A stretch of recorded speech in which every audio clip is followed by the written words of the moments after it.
लखनऊ के मेरे सभी उपस्थित बहनों और भाइयों, मैं सबसे पहले ग्रीन कॉरिडोर के इस उद्घाटन कार्यक्रम में और लखनऊ की ढेर सारी परियोजनाओं के इस लोकार्पण कार्यक्रम में अपने व्यस्त कार्यक्रमों में से समय निकाल करके माननीय रक्षा मंत्री जी ने आज समय दिया है। मैं इसके लिए उत्तर प्रदेश सरकार और आप सभी उपस्थित बहनों और भाइयों की ओर से आदरणीय राजनाथ सिंह जी का इस कार्यक्रम में हृदय से स्वागत करता हूं, अभिनंदन करता हूं। आप सभी को मैं इस कॉरिडोर के लोकार्पण के अवसर पर हृदय से बधाई भी देता हूं। बहनों और भाइयों, श्रद्धेय अटल जी के विजन को जमीनी धरातल पर उतारने का कार्य माननीय रक्षा मंत्री जी के मार्गदर्शन में और आदरणीय प्रधानमंत्री जी के मार्गदर्शन में आज हम सब प्रदेश भर में प्रभावी ढंग से लागू कर रहे हैं। प्रदेश की राजधानी का स्वरूप कैसे होना चाहिए, लोगों का जीवन सुगम कैसे बने, सरलता पूर्वक उन्हें अपने गंतव्य तक पहुंचने में कैसे मदद मिलेगी, ये सभी कार्यक्रम आज प्रभावी ढंग से लागू करने में मदद मिल रही है। और इसीलिए जब लखनऊ के अंदर इस कनेक्टिविटी को प्रभावी बनाना है, जब माननीय रक्षा मंत्री जी ने इसके बारे में अपना विजन हम लोगों को प्रस्तुत किया, हम लोगों ने उस विजन को लखनऊ विकास प्राधिकरण को सौंपा।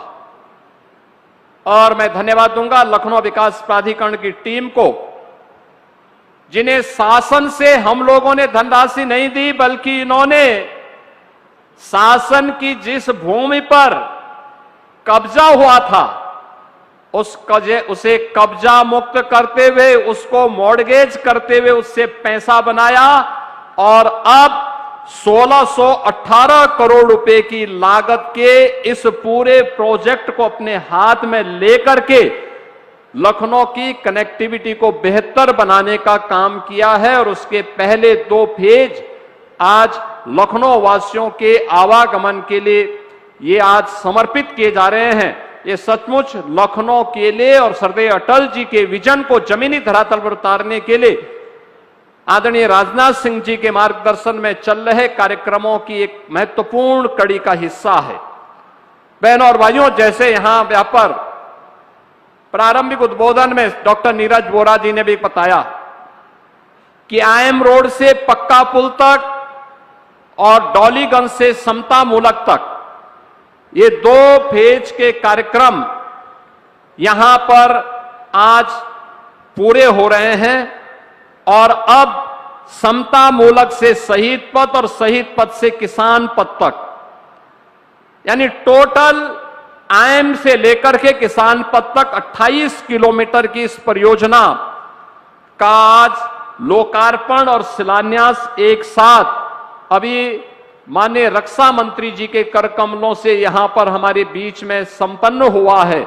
मैं इस अवसर पर आप सबको बधाई देता हूं और इस बेहतरीन कनेक्टिविटी के लिए आप सभी को, लखनऊ वासियों को और प्रदेश भर से आने वाले उन सभी नागरिकों को जो लोग लखनऊ में आसानी से अपने गंतव्य तक पहुंचना चाहते हैं, उनके लिए अत्याधुनिक इंफ्रास्ट्रक्चर कनेक्टिविटी का एक माध्यम मिला है। यह एक बेहतरीन अवसर मिला है। यह आज की आवश्यकता है, उसी आवश्यकता को ध्यान में रख करके कार्यक्रम यहां पर आयोजित हो रहा है। बहनों और भाइयों, राज्य की राजधानी कैसे होनी चाहिए, आज हमारा लखनऊ उसका एक बेहतरीन उदाहरण बना है। आज कोई भी आता है लखनऊ में तो तमाम देश और दुनिया के अतिथि आते हैं, वे बोलते हैं कि लखनऊ अच्छा शहर है। वे आप कहते हैं कि लखनऊ में साफ सफाई है, लखनऊ में कुछ नया करके दिखाया है, और लखनऊ वास्तव में अब मुस्कुराए कि आप लखनऊ में हैं, इसका एक प्रतीक बन चुका है।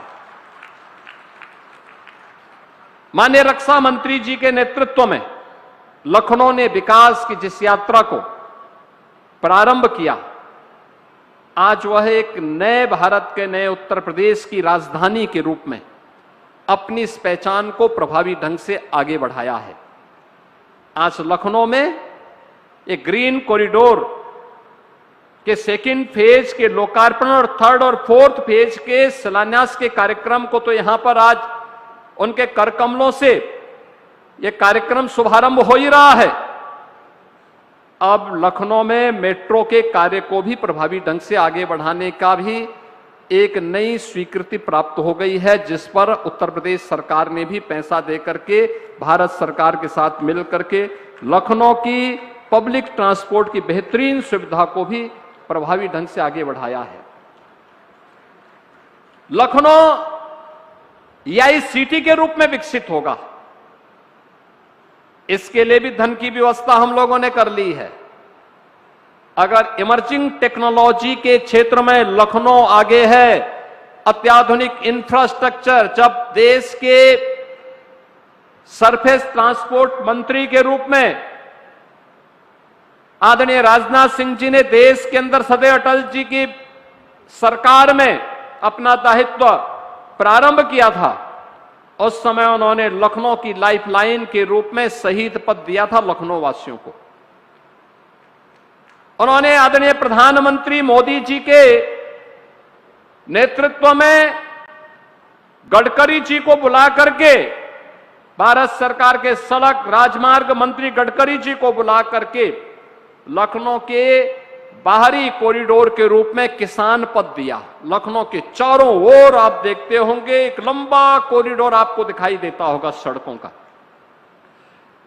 ये लखनऊ के भविष्य के विस्तार के साथ साथ विकास का भी एक प्रतीक बन रहा है। जो हमने उत्तर प्रदेश को 2029-30 में $1 ट्रिलियन की इकोनॉमी बनाने का लक्ष्य रखा है, उस लक्ष्य को प्राप्त करने में जो महत्वपूर्ण मानक होते हैं उनमें अर्बनाइजेशन एक महत्वपूर्ण घटक है, और वह लखनऊ उस दिशा में आगे काम कर रहा है।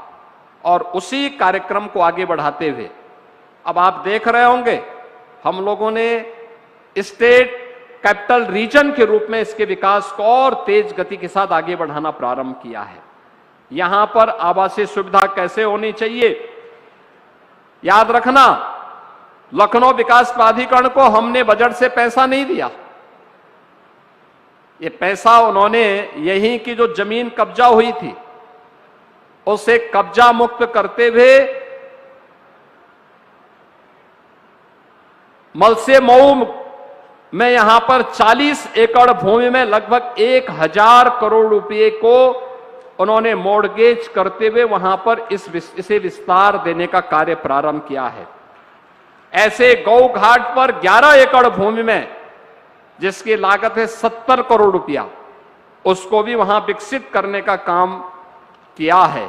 और ये ग्रीन कॉरिडोर लखनऊ के अंदर अब जिस दूरी को तय करने में आपको पहले पौन घंटे से 1 घंटे का समय लगता था, अब मात्र 10 से 15 मिनट में उस दूरी को तय या ग्रीन कॉरिडोर आपको कराएगा। ग्रीन कॉरिडोर का मतलब बिना किसी डिस्टरबेंस के इसको आपको आसानी के साथ ये आगे बढ़ाने का काम करेगा।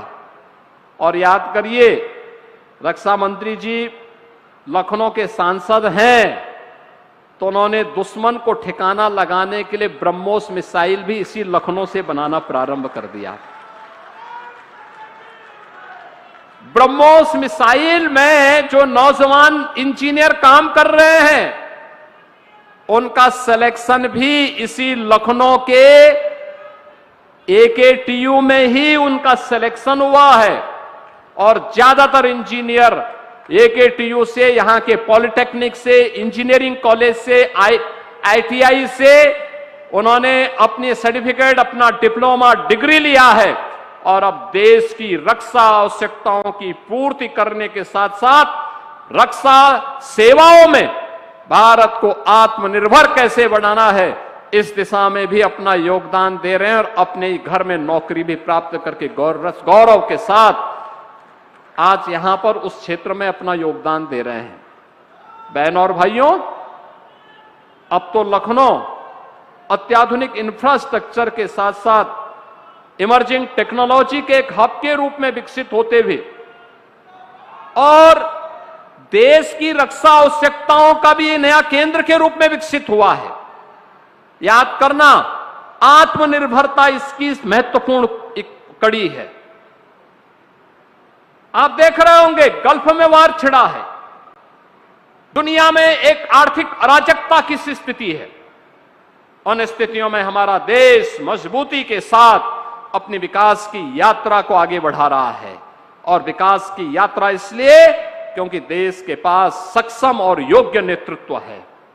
उस योग्य नेतृत्व में भारत की हर एक सेक्टर की आवश्यकताओं की पूर्ति करते हुए आज भारत तेजी के साथ आगे बढ़ रहा है और भारत आगे बढ़ रहा है, उत्तर प्रदेश पीछे नहीं रहेगा। उत्तर प्रदेश भी अपनी भूमिका का निर्वहन करेगा और उत्तर प्रदेश भारत के ग्रोथ इंजन के रूप में अपनी भूमिका का निर्वहन करते हुए आगे बढ़ रहा है। मैंने अभी यहां पर बताया, यहां पे जहां हम कार्यक्रम कर रहे हैं ये झूलेलाल वाटिका है। अभी 19 मार्च को चैत्र शुक्ल प्रतिपदा से जो 9 संवत्सर प्रारंभ होगा, झूलेलाल महोत्सव के कार्यक्रम भी प्रारंभ होंगे और इस वाटिका में कभी भारत और पाकिस्तान का क्रिकेट मैच भी हुआ था।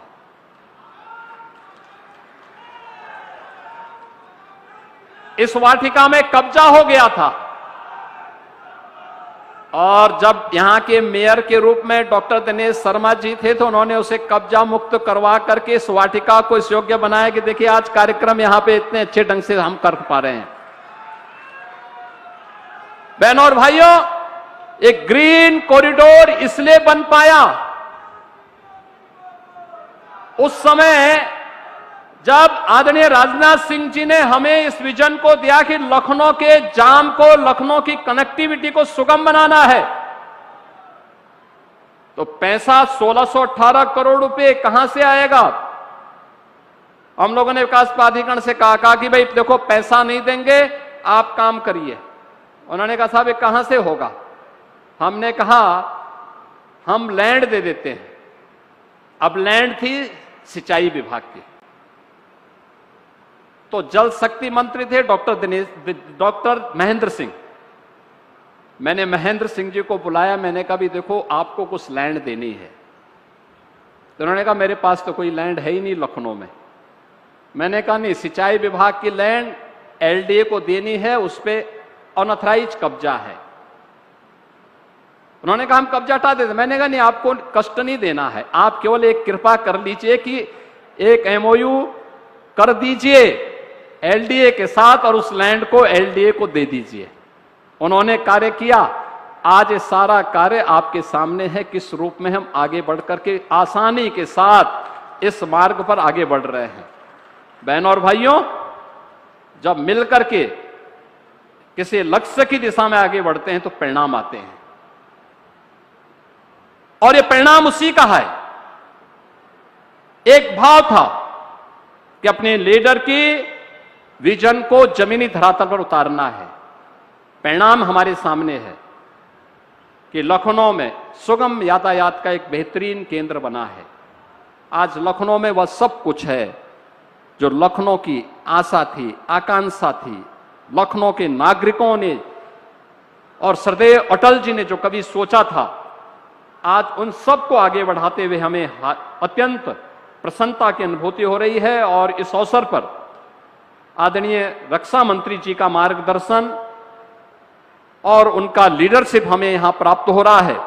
मैं एक बार फिर से उनका इस समारोह में हृदय से अभिनंदन करता हूं, उनका स्वागत करता हूं, लखनऊ वासियों को बधाई देता हूं और विश्वास करता हूं और उन्हें इस बात के लिए आश्वस्त करता हूं कि लखनऊ के विकास के लिए, लखनऊ की कनेक्टिविटी के लिए, लखनऊ के लिए अन्य निवेश की संभावनाओं को आगे बढ़ाने के लिए और लखनऊ के अंदर इमर्जिंग टेक्नोलॉजी के एक नए हब के रूप में लखनऊ को विकसित करने के लिए जो भी उनका मार्गदर्शन होगा, उसे उत्तर प्रदेश सरकार प्रभावी ढंग से जमीनी धरातल उतारने में पूरी मदद करेगी, पूरी सहयोग के साथ, प्रतिबद्धता के साथ उसे आगे बढ़ाने का कार्य करेगी। मैं एक बार फिर से आप सभी का हृदय से अभिनंदन करता हूं। आपको वासंतीय नवरात्रि और रामनवमी की भी हृदय से अपनी अभी से अग्रिम शुभकामनाएं देते हुए अपनी वाणी को विराम देता हूं। धन्यवाद। जय हिंद। बहुत बहुत धन्यवाद माननीय मुख्यमंत्री।